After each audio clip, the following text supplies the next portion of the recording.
Oui. Alors aujourd'hui, on se penche sur une nouvelle qui a pas mal secoué le monde du jeu de société récemment. On en a d'ailleurs parlé en détail dans notre dernier article. Il s'agit de Ludonaut, l'éditeur qui a annoncé qu'ils arrêtaient de publier de nouveaux jeux après 2025. Oui, c'est ça. Et Ludonaut, faut le rappeler, et c'est pas n'importe qui. C'est eux derrière Colt Express, qui a eu le Spiel des Jahres, quand même, et aussi Living Forest, qui a eu le Kenner Spiel pour les jeux un peu plus experts, donc une grosse pointure. Exactement. Et c'est ça qui surprend.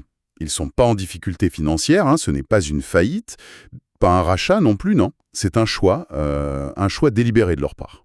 Tout à fait. Et la raison qu'ils mettent en avant, et c'était un point central de notre article, c'est leur refus de participer à ce qu'ils voient comme une surproduction. Ils ont cette phrase assez forte, il y a aujourd'hui trop de jeux produits. Du coup, ils parlent de décroissance, c'est assez marquant comme terme. Ah oui, carrément. C'est une posture presque militante, on pourrait dire. Comme on l'analysait, les fondateurs, ils regrettent un peu l'évolution du milieu. On est passé d'un, je cite, petit milieu de passionnés à une industrie où la réalité économique prend le dessus. Et ça, visiblement, ça ne les motive plus comme avant. Ils sentent peut-être aussi que le marché va se tasser et ils préfèrent, comme ils disent, se retirer en douceur. Voilà. D'accord.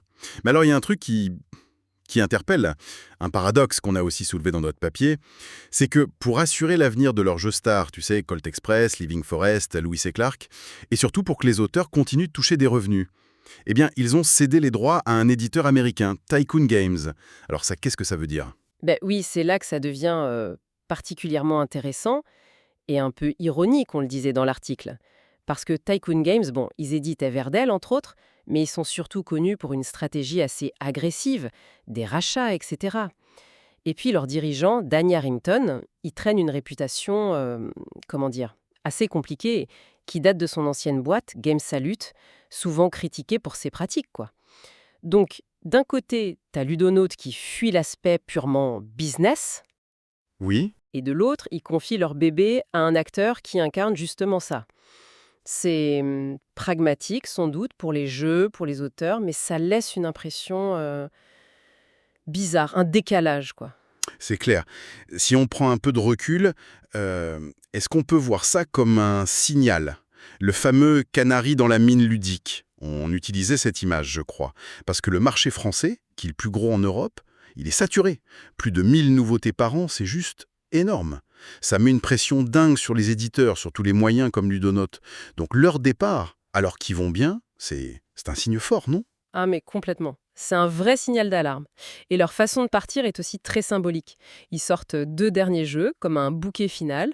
Il y a d'abord Arigato, un petit jeu de cartes assez simple qu'ils décrivent un peu comme leur dernier plaisir coupable. Sympa. Mhm. Et surtout, il y a Limite. Et là, le thème... Oui, limite. J'allais y venir. Le thème est hyper puissant. Gérer une nation moderne qui fait face à l'épuisement des ressources, aux crises écologiques, financières. Et ce qui est fou, c'est que dans notre article, on rapportait les propos de Cédric Lefebvre, le cofondateur. Il disait que le développement de Limite a carrément renforcé leur décision d'arrêter. Exactement. Le jeu est devenu une sorte de miroir de leurs propres préoccupations sur la croissance à tout prix. Ils le voient comme leur testament, une thèse jouable sur la croissance insoutenable. Ça donne une dimension très particulière, je trouve. Tout à fait. C'est ça qui rend cette fin à la fois triste et admirable. C'est une conclusion douce amère. D'un côté, on ne peut qu'admirer leur cohérence, leur intégrité. Aligner ses actes avec ses convictions, c'est pas si courant, hein. C'est vrai. Mais d'un autre côté, leur départ, c'est une perte pour le monde du jeu. Et ça nous oblige tous à réfléchir un peu à ce modèle. Cette course folle à la nouveauté, cette hyper-production, est-ce que c'est vraiment tenable sur le long terme ?